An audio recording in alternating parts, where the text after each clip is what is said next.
Morning, my Ma'am Mercy! Ano yan, te? Baka naman. Alam mo na. Thank you.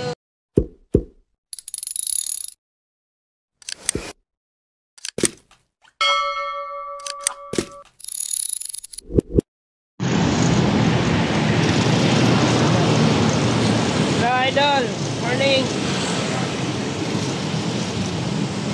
May may mga TPS nag-aakot ng basura. Ayan po.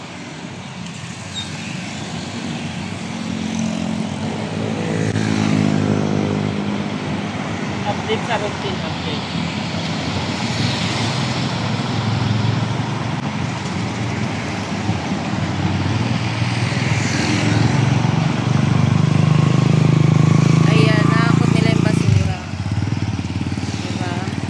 Kaya wala talaga kayong makitang ano dito.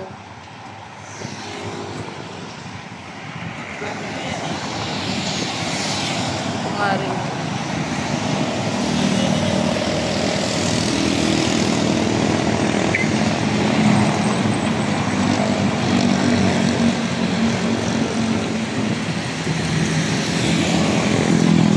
Ayun yung lunilo. Diba? Ito yung basura binabanggit nila sa routine. May truck yan nakasunod, nandun to yung truck.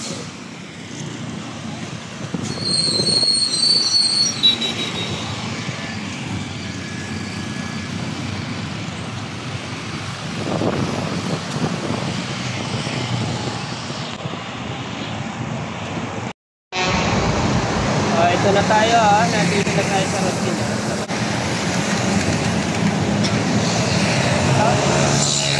Basura po doon sa tabi doon.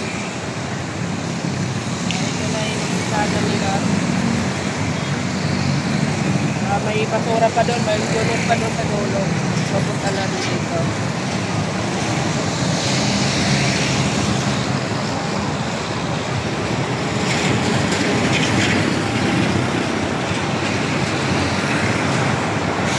Dahil sa Singapore, sabi ni business ko,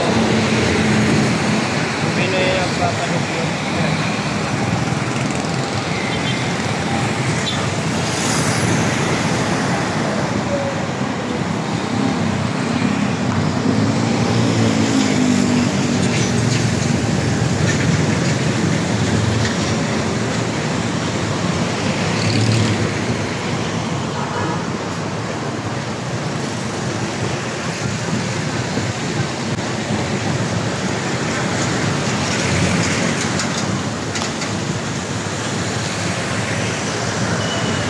Bibili ako dyan ng kaso marami yan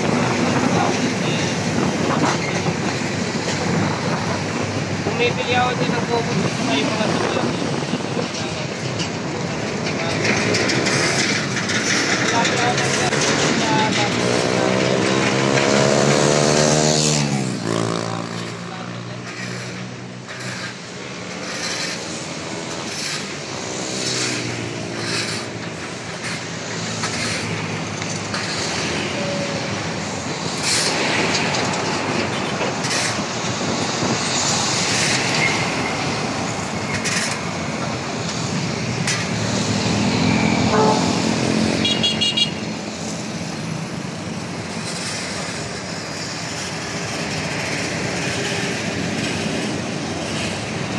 itong si Jojo, palagay ko hindi ito taga Maynila. Francisco, sir ako. Ito, hindi ka naman taga Maynila, Francisco, pero hindi ka naman.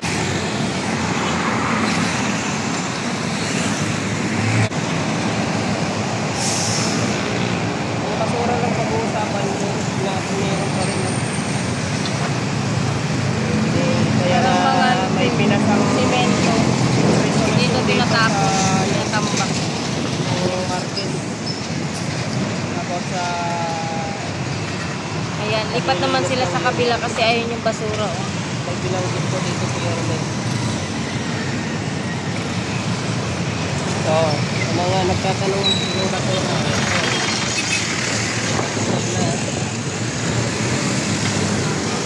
Siguro naman wala tayong magsasabi.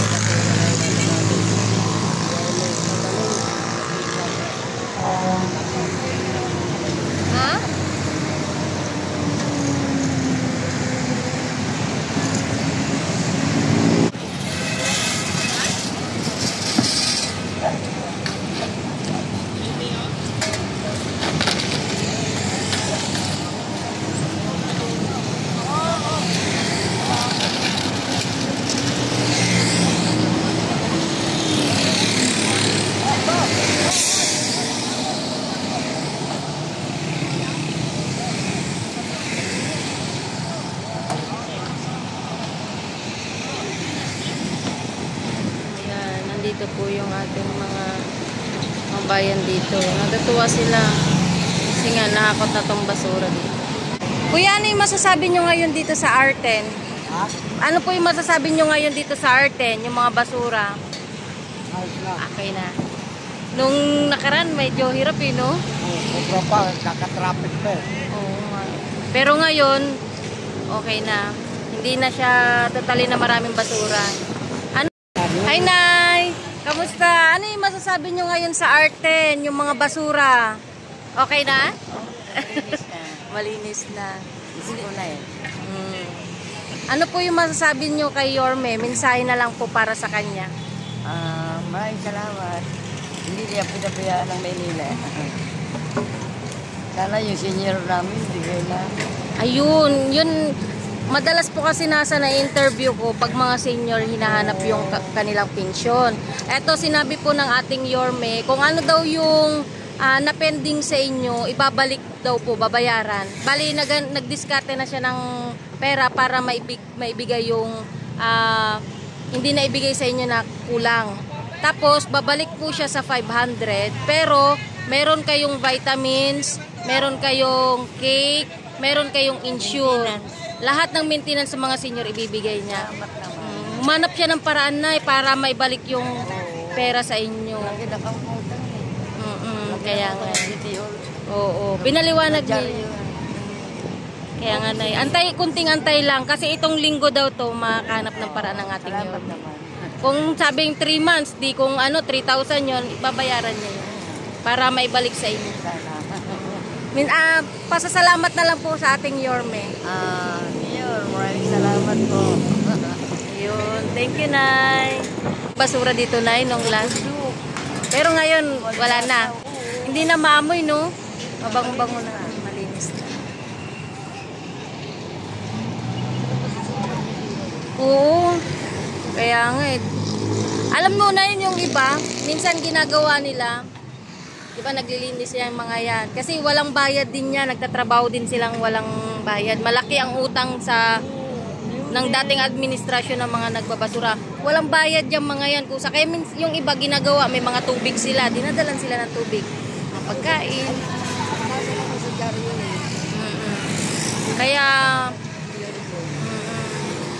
Kaya napakasipag po ng ating mga DPS tsaka mga Lionel. Pinabayaan naman yan. Diba? Nagtatrabaho pa rin sila dahil kay Yorme. Laway-laway lang ni Yorme yan na eh.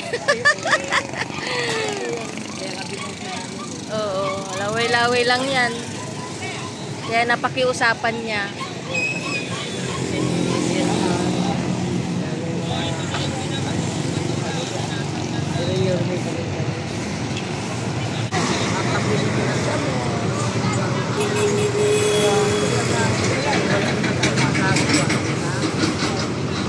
Wala.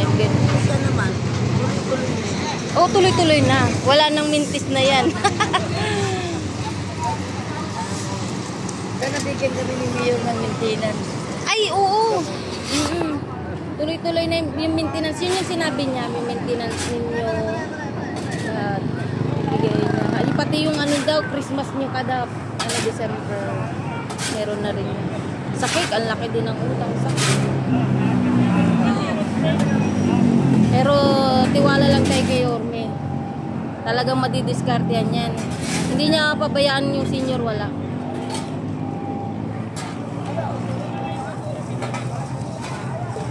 Kailan ba yung...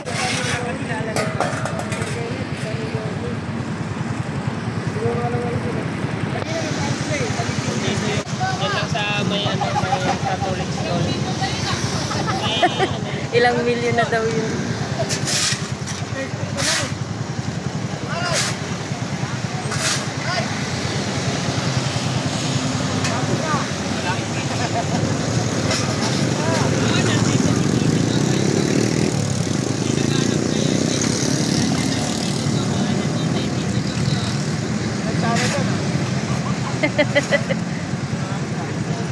Masasabi mo ngayon sa Maynila, mas lalo na dito sa Arten? Ay, okay, nagpapasalamat kasi ang basura nasusunod talaga. Oo. Oo. Pasalamat kami ni Yorme. kasi naging malinis talaga. Wala bang I love you, Yorme? I love you, Yorme naman. Naiiyak si ate. Naiiyak siya kay ano. Ayan, namili kasi siya ng gulay. Masaya yung mga tao dito kasi nga yung basura nakukuha daw ng maayos. Hindi kagaya dati. Yes po, please to. Ramdam natin yan. Walang perfect na lugar. Pero sana yung mga nagpapasura dito sa Maynila, taga Maynila, hindi yung kung saan lugar. Pag hindi kasi nababantayan, lalo na paggabi, ginagawang basurahan yung routine dito eh. Buutin ngayon, haputin ng truck, mamayang gabi meron na naman. Tambak na naman ulit kasi yung nagbabasura nga dito, hindi taga rito karamihan. Eh, kung residente lang yan ng Maynila, dito sa routine, hindi ganito karami basura yan. Tatambak. Dinaig pan divisoria ng basura eh. Mas marami pang mas marami pang basura yung IP.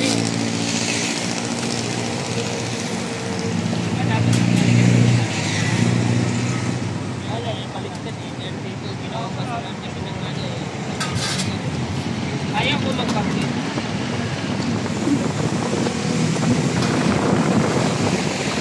Kaya katulad dyan, nakaakot lang yan. May mga pasawin na residente ito, dyan lang ang nilalagay. Kahit na, tinan niyo po yan ha. Kaya pala mahaba pila doon. Hindi niyo po yan, nakalagay na po yan ha. Mura na sila, wala pa rin pakialam. Mga hindi taga siguro dito yun. Depende po. May nagbabasura diba dito, hindi taga Maynila. Opo, meron po. Isa po na po, ang nangyari, malabo, isa po sila. Isa nga po yung mga kao, nadala po yung nila dito sa mga pako. Dito binabasura. Opo. Bali, yung basura nyo ngayon, te, hindi pwedeng ibaba hanggat walang... Truck. Okay. Hintay po namin ito kasi baka mamaya mauli ko rin. Kawawa naman kami sa kitatan. Bawal no? Opo. Kami mga street sweeper po, talaga nag-aantay po kami ng truck. Street sweeper kayo sa barangay nyo. Kaya kailangan talaga. Kaya pala nakahilera sila lahat. Ayan po kasi, mga nag-aakot ko ng mga kariton, nangongolekta po dito sa mga bahay-bahay. Sa Bari po, sa looban, na Oo. yung mga kalaban. Diyan po sila po papasok Silang sa loob. kumukuha. Kaya pala. Yung bigay-bigay lang bari-bariya. Opo. Bawat ano. Katulad namin po yan, sa loob ng sa galing sa loob. Eh, hindi naman sila ko yung makita maglaban. Kasi naman po sila nag-aantay. Tinatapon nila sa nagkakal, katulad namin sa sweeper. Sa amin po tinatapon. Kasi lang po nakakalat. Tama. Ayan. Mga ilang oras naman kayo naghintay dyan? Hindi naman may oras. Minsan matagal din po eh.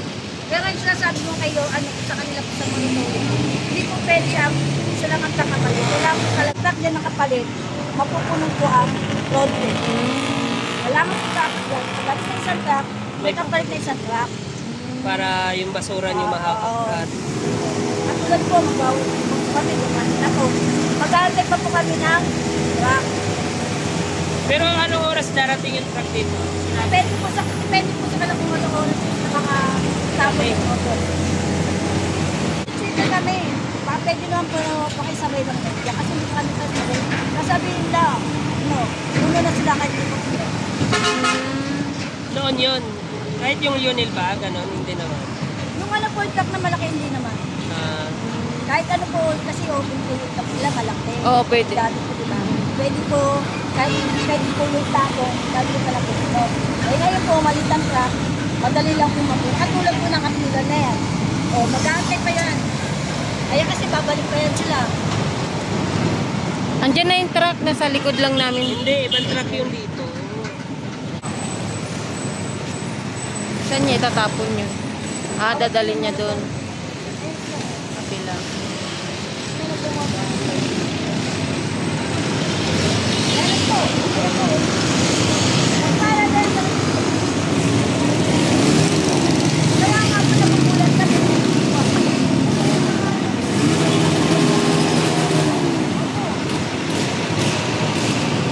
Kada palit kami,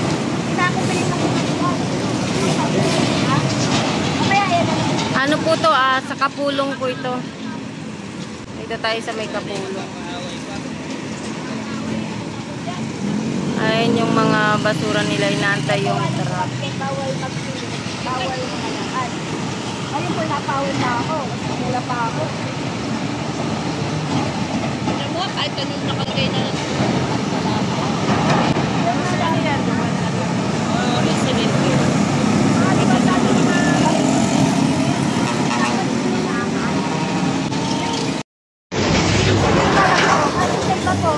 Kahit nakalagay na po yan, nakita niyo. Takbo mo. Tapos ay kalit mo. Wala. Natawag sila. Hindi naman rin ako. Kasi ito, mga dumadaan niyo yung Baling mga dumadayo lang. mga dumadayo lang po ng mga nakasayang po. Oo. Pag pinagpapawalan namin, minsan di ko maano, baka patulan din ako dahil di mo alam pa. Oo nga. Napapamura na ako dyan. Kahit yung kasama ko dyan, kapitbahay ko kasi mahirap marumi, bumabaho po tayo. Iswatan na nakabaho ka. Oo. Pag sinawal mo, galing. Nakakasawa na rin po kasi napapawin na rin ako. Sabi ko, bahala na kayo mahuli dyan. Kahit na wala kang CCTV, sinabi ko naka-CCTV. Wala, ganun pa rin. Titigas yung mga ulo, no? Magtatapon pa rin sila dito. Ayan, no? Hindi na, wala yan. Pagka nagbantay, walang nakakakita. Pasimple yan. Oo, kagaya ng tumawid kanina, baka mamaya kung walang bantay dito, dito na nilagay. Dapat talaga tignan nyo, kami sinulatan na namin yung kabila. Ayun, sinulatan na nila, oh. Para hindi magtapon ng basura dito. Kaso, yung iba, matitigas yung mga ulo. Pag hindi nakita ni ate yung nagtatapon, ayan, dyan na naman sila. Ito kasing kariton-kariton nila ng mga basura, inaantay nila yung truck bago nila ibaba kasi bawal. Muhulihin daw sila pag binaba. Andun nila dadalhin sa kabila. Ano yung nung kapanahonan ni...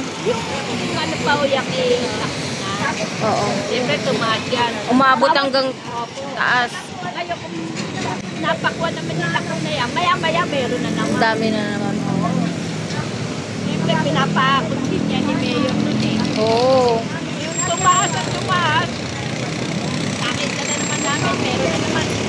Pag ginawa na naman yan, si Mayora yan, dahil sabi rin mo sa ako, nagagalit na rin. Ginagawa namin para hapon nila ng basurero. Pinagpeperenta po namin yan ba? Ay, oo, para ano. Talaga pinasisimot po namin yan. Andun pa kayo kasama ko. Atin pa kami para pa kami. Kaya, pero ngayon, walang gaano ng basura. Ma'am, ano po yung masasabi nyo ngayon dito sa Arten na mula nung naupo ang ating Yorme? Ano po yung masasabi nyo ngayon dito sa Arten mula nung naupo si Yorme? Ayun nga po eh. Simula po naupo siya, naging malinis po talaga ang Maynila natin eh. Pasalamat po rin kami. Kahit paano na bumalik po siya, naayos lahat. Maynila. Lahat meron na ngayon bawal. Yung curfew. Pagod po sa aming mga magulang yan.